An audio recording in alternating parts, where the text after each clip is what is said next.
ചങ്ങായിമാരെ ഒരു പാറ്റ കാരണം വഴിമുട്ടിയ സംഖ്യകളില്ലേ അവരുടെ കരച്ചിലിന്റെ കണ്ണീര് കാരണമില്ല സോഷ്യൽ മീഡിയയിൽ മൊത്തം ഉണ്ടല്ല വെള്ളപ്പൊക്കാണ് ഒരൊന്നര വെള്ളപ്പൊക്കം.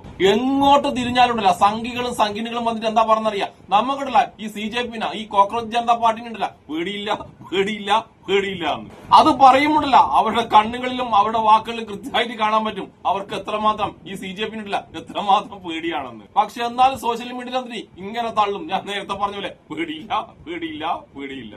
എന്തായാലും നമുക്ക് ആദ്യം തന്നെ ഉണ്ടല്ല സ്ഥിരമായിട്ട് സംഘികളെ പൊട്ടത്തരം പറഞ്ഞ് പറ്റിക്കുന്ന ഒരു കുലസ്ത്രീ സംഘിനിയുണ്ട്, അദീന ഭാരതി ഉണ്ടല്ല ഈ CJP കുറിച്ച് കുറച്ച് പൊട്ടത്തരങ്ങളും കുറച്ച് മണ്ടത്തരങ്ങളും മറ്റ് വീണ്ടും നമ്മളെ സംഘികളെ മരപ്പൊട്ടം മറക്കുന്ന ഒരു വീഡിയോ ഞാൻ കാണിച്ചു തരാം. അതിനുശേഷം ഈ കുലസ്ത്രീ സംഘിനിക്കുണ്ടല്ല ഒരു നയന എന്ന് പറഞ്ഞ ചേച്ചി ഉണ്ടല്ല നല്ല മറുപടി, നല്ല ചുട്ട മറുപടി കൊടുക്കുന്നുണ്ട്. എന്തായാലും ആദ്യം തന്നെ നമ്മൾ ഈ അദീന ഭാരതി പറഞ്ഞ വൻ പൊട്ടത്തരങ്ങളും വൻ വിടുത്തരങ്ങളും ഒന്ന് കേട്ടിട്ട് വന്നാലോ ഒരു മിനിറ്റ് നിങ്ങൾ സഹിച്ചേ പറ്റൂ.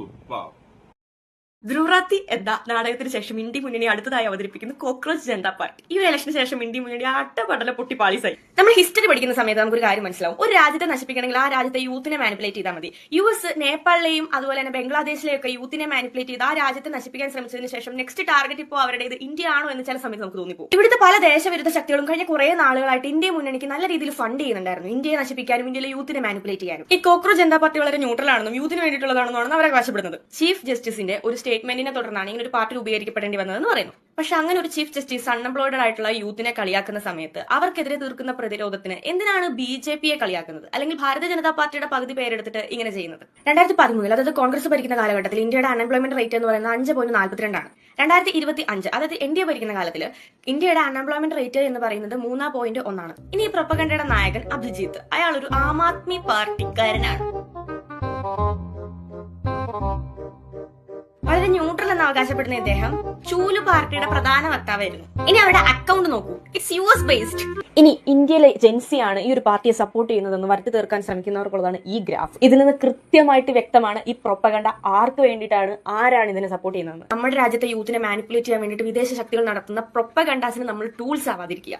അദീന അലക്സ് എന്നുള്ള പേര് മാറ്റിട്ട് അദീന ഭാരതിയാക്കിട്ട് പണ്ടേ സംഖ്യകളെ പറ്റിക്കാൻ തുടങ്ങിയതാണ് ഈ കുലസ്ത്രീ. ഇപ്പോഴും ഉണ്ടല്ലോ ആ പറ്റിക്കൽ അഹോരാത്രം തുറന്നുകൊണ്ടേയിരിക്കുന്നത്. ഇപ്പൊ പൊട്ടന്മാരല്ല മരപ്പൊട്ടന്മാരാണ് അദീന ഭാരതി ഈ സംഖ്യകളെ ആക്കുന്നത്. എന്തായാലും കോക്രോച്ച് ജനതാ പാർട്ടിയുടെ ഫോളോവേഴ്സ് ഉണ്ടല്ലോ അത് പാകിസ്ഥാനികളും ബംഗ്ലാദേശികളാണെന്ന് പറഞ്ഞ ഈ സംഖ്യണി ചേച്ചിയുടെ കള്ളത്തരം ഉണ്ടല്ല ഞാൻ ഇന്നലെ ഒരു ചെറിയ വീഡിയോയിലൂടെ പൊളിച്ചിരുന്നു. എന്നാലും നിങ്ങൾ അതിന്റെ സത്യാവസ്ഥ ഉണ്ടല്ലോ ഒന്നുകൂടി കണ്ടോളൂ. 94% ആൾക്കാരുണ്ടല്ല ഇന്ത്യക്കാരാണ്, CJPനെ സപ്പോർട്ട് ചെയ്യുന്നത് ഇന്ത്യക്കാരാണ്. എന്നിട്ടാണ് നമ്മളെ കുലസ്ത്രീ സംഖ്യണി ഉണ്ടല്ല ബംഗ്ലാദേശ് പാകിസ്ഥാനികളാണ് CJPനെ ഫോളോ ചെയ്യുന്നുള്ള പച്ച കള്ളം പറയുന്നത്. എന്നിട്ട് ഈ കുലസ്ത്രീ സംഘടന എന്താ പറയുന്നറിയാം, യൂത്തിനെ മറ്റുള്ളവര് കള്ളം പറഞ്ഞ് പറ്റിക്കുന്നത്. എന്തായാലും ഈ കുലസ്ത്രീ കണ്ടില്ല വിവരവും പോലുള്ള യൂത്തിനില്ലേ അവരെ പറ്റിക്കാനില്ല. പക്ഷെ സംഘികളുടെ യൂത്തില്ലേ ആ സംഘികളുടെ യൂത്തിനെയും ഇനി സംഘികളുടെ ഓൾഡ് ഉണ്ടല്ല ഓൾഡ് ജനറേഷനെയും ഈസി ആയിട്ട് പറ്റിക്കാൻ കഴിയും. കാരണം അവന്മാരുടെ ഇന്ന് തലയിൽ ബുദ്ധിയല്ലുള്ളത് ചാണകല്ലേ, ഒന്നൊന്നര ചാണകം. അതുകൊണ്ട് അദീന ഭാരതി എന്ന അദീന അലക്സെ നീ ഉണ്ടല്ലോ ഇങ്ങനെ സംഘികളെ പറ്റിച്ച് ഇങ്ങനെ ജീവിച്ചോ. ഇനി നമുക്കല്ല നമ്മളെ നയന ചേച്ചിയുണ്ടല്ല ഈ കുലസ്ത്രീ സംഘിണിക്കും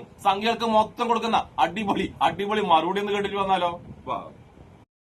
എന്റെ പൊന്ന് ചാണകങ്ങളെ, നിങ്ങൾ എന്തിനാണ് ഇങ്ങനെ പേടിക്കുന്നത്? നിങ്ങൾക്കും നിങ്ങളുടെ 56 ഇഞ്ച് സർക്കാരിനും എന്താണ് ഇത്ര പേടി? നിങ്ങൾക്ക് സിനിമയെ പേടി, നിങ്ങൾക്ക് ചരിത്രത്തിനെ പേടി, നിങ്ങൾക്ക് മീഡിയയെ പേടി, സോഷ്യൽ മീഡിയയെ പേടി, കണ്ടന്റ് ക്രിയേറ്റേഴ്സിനെ പേടി, ചോദ്യങ്ങളെ പേടി, ഇപ്പൊ ഇതാ ടാറ്റയെയും പേടി.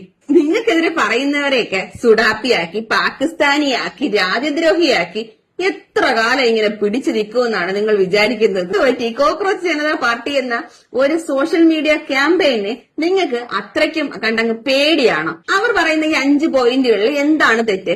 റിട്ടയർമെന്റിന് ശേഷം ചീഫ് ജസ്റ്റിസുമാർക്ക് രാജ്യസഭയിലേക്ക് സീറ്റ് വാഗ്ദാനം ചെയ്യരുത്, അവരെ രാജ്യസഭയിലേക്ക് അയക്കരുത് എന്ന് പറയുന്നിടത്ത് എന്താണ് തെറ്റ്? ഇത് കറപ്ഷനെ നിയന്ത്രിക്കാൻ ഈ ചീഫ് ജസ്റ്റിസുമാരെയൊക്കെ മാനിപ്പുലേറ്റ് ചെയ്യാതിരിക്കാൻ വേണ്ടിയിട്ടുള്ള ഒരു എളുപ്പ വഴിയായിട്ടല്ലേ നമ്മളെ ജനങ്ങള് അതിനെ സ്വീകരിക്കേണ്ടത്? തന്നെ വോട്ട് നിഷേധം നടത്തുന്ന ഉദ്യോഗസ്ഥന്മാർക്ക് എതിരെ UAPA ആക്ട് പ്രകാരം നടപടി സ്വീകരിക്കുമെന്ന് പറയുന്നിടത്ത് എന്താണ് തെറ്റ്? നമ്മുടെ രാജ്യത്തെ ഓരോ പൗരന്മാർക്കും ഉള്ള അവരുടെ അടിസ്ഥാനപരമായ അവകാശമല്ലേ വോട്ടവകാശം എന്ന് പറയുന്നത്? അത് നിഷേധിക്കുന്നവരും തീവ്രവാദികളും ഒരുപോലെയാണെന്ന് പറയുന്നതിൽ എന്താണ് തെറ്റ്? സ്ത്രീകൾക്ക് ഇപ്പോ നിലവിലുള്ള 33% നിന്ന് 50% സംവരണം ഉയർത്തണം. അത് നിങ്ങൾ പറയും പോലെ ഉഡായിപ്പ് കാണിച്ചുകൊണ്ടുള്ള സംവരണമല്ല, നിലവിലെ സാഹചര്യത്തിലുള്ള സംവരണം ഉയർത്താമെന്ന് പറയുമ്പോൾ അതിൽ നിങ്ങൾക്ക് എന്താണ് ഇത്ര എതിർപ്പ്? അദാനിയുടെയും അംബാനിയുടെയും കീഴിലുള്ള ഗോദി മീഡിയയാണ് ഇപ്പൊ നമ്മുടെ രാജ്യം ഭരിച്ചുകൊണ്ടിരിക്കുന്നത്. അവർ മാനിപ്പുലേറ്റ് ചെയ്ത് വിടുന്ന പ്രൊപ്പഗണ്ടകളാണ് ആൾക്കാരുടെ തലച്ചോറിലേക്ക് എത്തിക്കൊണ്ടിരിക്കുന്നത്. അതിനെതിരെ ഒരു മൂവ്മെന്റ് വരുമെന്ന് പറയുന്നതിൽ എന്താണ് തെറ്റ്? ഇവിടെ ലൈസൻസുകൾ പരിശോധിക്കും എന്ന് പറയുന്നതിൽ എന്താണ് തെറ്റ്? ന്യൂസ് ആങ്കേഴ്സിന്റെ ബാങ്ക് അക്കൗണ്ടുകൾ ചെക്ക് ചെയ്യപ്പെടും എന്ന് പറയുന്നതിൽ എന്താണ് തെറ്റ്? വന്നുകൊണ്ടിരിക്കുന്ന നിലവിലെ സാഹചര്യത്തിൽ വളരെ ഇമ്പോർട്ടന്റ് ആയ ഒരു മാറ്റം. ഏതെങ്കിലും ഒരു പാർട്ടിയിൽ നിന്ന് MLA-യോ MP-യോ ആയിട്ട് ജനപ്രതിനിധിയായിട്ട് തിരഞ്ഞെടുക്കപ്പെട്ടതിന് ശേഷം ആ പാർട്ടിയിൽ നിന്ന് മാറി മറ്റൊരു പാർട്ടിയിലേക്ക് ചേർന്ന് 20 വർഷത്തേക്ക് അവരെ ബാൻ ചെയ്യും എന്നുള്ളത് അതെന്താ നല്ല കാര്യമല്ലേ? ഇപ്പൊ നിലവിൽ എന്താ നടന്നുകൊണ്ടിരിക്കുന്നത്? ഉള്ള കറപ്ഷൻ എല്ലാം കാണിച്ചു കൂട്ടിയതിന് ശേഷം, നമ്മുടെ നാട് കൊള്ളയടിച്ചതിന് ശേഷം, കറപ്ഷൻ എന്ന ചെളിയിൽ കുളിച്ചു നിൽക്കുന്ന ഇവർ BJP എന്ന വാഷിംഗ് മെഷീനിലോട്ട് അങ്ങ് എൻ്റർ ആവും. ആ എൻ്റർ ആകുന്ന സമയം തന്നെ അവരങ്ങ് ഫുള്ളി വെളുക്കും. ഈ ഒരു ആചാരം നിലനിൽക്കുന്നിടത്തോളം നമ്മുടെ രാജ്യത്ത് കറപ്ഷൻ അവസാനിക്കാനേ പോകുന്നില്ല. ഇതിനൊക്കെ ഒരു നിയമം കൊണ്ടുവരണം എന്നുള്ള ഒരു ആശയം മുന്നോട്ട് വെക്കുമ്പോ അത് നമ്മൾ അക്സെപ്റ്റ് ചെയ്യുകയല്ലേ രാജ്യസ്നേഹമുള്ള ആൾക്കാർ എന്ന നിലയ്ക്ക് ചെയ്യേണ്ടത്. ഇതൊന്നും ഇന്ത്യയിൽ നടക്കുന്നില്ല എന്ന് പറയുന്ന സംഖ്യകൾ വിത്ത് പ്രൂഫ് വരണം. അല്ലാത്തവർ, പ്രൂഫ് ഇല്ലാത്തവർക്ക് സ്ഥിരം കലാപരിപാടി കമന്റ് ബോക്സിൽ അവതരിപ്പിച്ചിട്ട് പോകാവുന്നതാണ്. എന്താ ചെയ്യ, സംഘികൾക്കും സംഘിണികൾക്കും നയന ചേച്ചി കൊടുത്തപ്പോൾ ഒരു മറുപടി ഇനി ആർക്കും കൊടുക്കാൻ കഴിയില്ല. എന്റെ നയന ചേച്ചി ഈ സംഖ്യ ഉണ്ടല്ലോ, പണ്ട് നമ്മുടെ ദീപിക പാദുകൊണ്ടല്ലേ ഏതോ ഒരു സിനിമയില് കാവി ഷഡ്ജുല്ലേ, കാവി ഷഡ്ജം ധരിച്ചെന്നും പറ്റി എമ്മാതിരി കുരുവട്ടിലുണ്ടാക്കിയ ടീമാന്നറിയാം. അപ്പൊ ആ സംഖ്യകൾ ഒരു ഷഡ്ജത്തെ, കാവി ഷഡ്ജത്തെ പേടിച്ച ആ സംഖ്യകൾ ഇത്രയും വലിയൊരു മുന്നേറ്റം ഉണ്ടാകുമ്പോ കുരുവട്ടി പേടിച്ചിട്ടില്ലെങ്കിലേ അത്ഭുതമുള്ളൂ. എന്നിട്ട് ഈ സംഘികളും സംഘി നേതാക്കന്മാരും മൊത്തം ഉണ്ടല്ല ഈ CJPന്റെ അക്കൗണ്ട്, ഏതൊക്കെ അക്കൗണ്ട് ഉണ്ടോ അതൊക്കെ പൊട്ടിക്കാൻ നോക്കുന്നു. ആ അക്കൗണ്ടൊക്കെ ഉണ്ടല്ല ഹാക്ക് ചെയ്യാൻ നോക്കുന്നു. എന്നിട്ട് സംഖ്യകൾ എന്താ പറഞ്ഞറിയാം, ഞാൻ നേരത്തെ പറഞ്ഞ പോലെ നമുക്ക് പേടിയില്ല, നമുക്ക് പേടിയില്ല, നമുക്ക് പേടിയില്ല. ഇത് പറയുമ്പോഴല്ല സംഖ്യകൾ ഇങ്ങനെ പേടിച്ച് വിറയ്ക്കുന്നു. 1.5 വിറക്കലാണ് ഇവന്മാർ വിറക്കുന്നത്. പക്ഷെ സംഘികൾക്ക് വേണ്ടത് എങ്ങനത്തെ യുവതലമുറ എന്നറിയാം? മതം തലക്ക് പിടിച്ച, ചോദ്യങ്ങൾ ചോദിക്കാത്ത, പട്ടിണി കിടന്ന് മരിച്ചാലും യാതൊരു കുഴപ്പമില്ലാത്ത, എന്തിന് പെട്രോളിനും ഡീസലിനും ഗ്യാസിനും വില കൂടിയാൽ ഒരു കുഴപ്പമില്ലാത്ത, പക്ഷെ മുസ്ലിം പള്ളികളൊക്കെ മാറ്റിട്ട് അവിടെ അമ്പലങ്ങൾ പണിയെന്ന് പറഞ്ഞ വർഗീയത തലക്ക് പിടിച്ച വിവരമില്ലാത്തൊരു യുവതലമുറയില്ലേ, ആ തലമുറയാണ്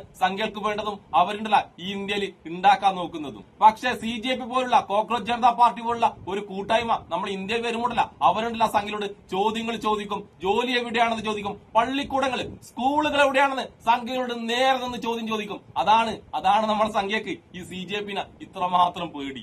അതായത് ചോദ്യങ്ങൾ ചോദിക്കാൻ തുടങ്ങുന്ന ഒരു യുവതലമുറ, ആ തലമുറയെ സംഖ്യയിലുണ്ടല്ല വല്ലാതങ്ങ് പേടിക്കുന്നു, വല്ലാതങ്ങ് ഭയക്കുന്നു. അതായത് വരും തലമുറയില്ല അങ്ങനെയുള്ള ചോദ്യങ്ങൾ ചോദിച്ചു കഴിഞ്ഞാൽ നമ്മളെ BJPന്റെ അടപ്പൂരും BJPയുടെ ഇന്ത്യന്ന് കണ്ടം വഴി ഓടേണ്ടി വരും. അത് മുൻകൂട്ടി അറിഞ്ഞതുകൊണ്ട്, അത് മുൻകൂട്ടി മനസ്സിലാക്കിയതുകൊണ്ടാണ് സംഖ്യകളും സംഘി നേതാക്കന്മാരും ഈ CJPനെ ഇത്രമാത്രം എതിർക്കുന്നത്. അവര് വർഗീയവാദികളാണ്, അവരുണ്ടല്ല രാജ്യദ്രോഹികളാണ് എന്നൊക്കെ പറഞ്ഞ് പച്ചക്കള്ളം പറഞ്ഞിട്ട് ഇമാതിരി കുരുപൊട്ടിക്കൽ നടത്തുന്നത്. എന്തായാലും ഈ CJP, ഈ കോക്രോച്ച് ജനതാ പാർട്ടി ഉണ്ടല്ല നമ്മുടെ നാട്ടിലെ BJPയുടെ അധപ്പതനം കണ്ടേ മടങ്ങുമെന്ന് നമുക്ക് പ്രത്യാശിക്കാം. അപ്പൊ കോക്രോച്ച് ജനതാ പാർട്ടിയിലെ എല്ലാ അംഗങ്ങൾക്കും, എന്നെ ഇഷ്ടപ്പെടുന്ന എല്ലാവർക്കും എന്റെ ഒരു നല്ല സുലാൻ.